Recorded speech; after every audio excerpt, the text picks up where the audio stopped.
আহা আব্বা, নামাজ ছাড়া জীবনের কোনো মূল্য নেই। যে কপাল সেজদা দেয় না, যেই সেজদাবিহীন কপাল, হ্যাঁ আমরা বলেন যারাই নামাজ পড়ে না তারা কি আল্লাহর হুকুম নামাজ পড়া, আর যে নামাজ পড়ে না তো সে আল্লাহর হুকুমকে পাত্তা দেয় না, তার মনের ইচ্ছা মতো চলে?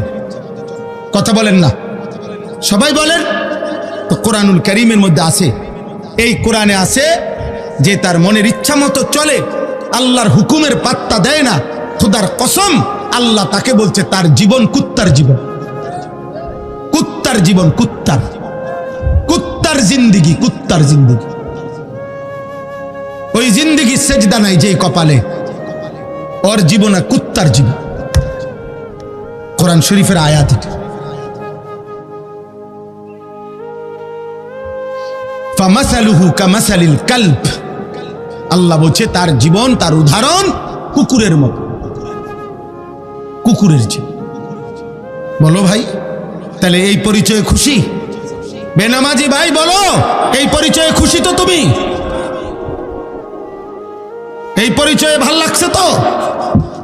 আল্লাহ যারে বলছে কুত্তার জীবন, পৃথিবীর অন্য মানুষে কি বলে তা দিয়ে আসবে কি যাবে? সৃষ্টিকর্তা বানানেওয়ালা কোম্পানি যেটা, ওনারা যদি যারা বানায় কোম্পানি যদি বলে এটা 2 নম্বর, বাকি মানুষ এটা 1 নম্বর করলে কি লাভ?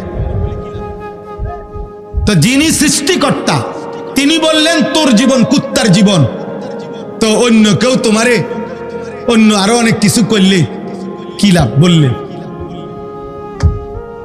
বুঝেন নাই কথা? আমাদের নবী সাল্লাল্লাহু আলাইহি সাল্লাম ইন্তেকালের পূর্বে শেষ কথা বলেছেন নামাজের কথা। উম্মত নামাজ।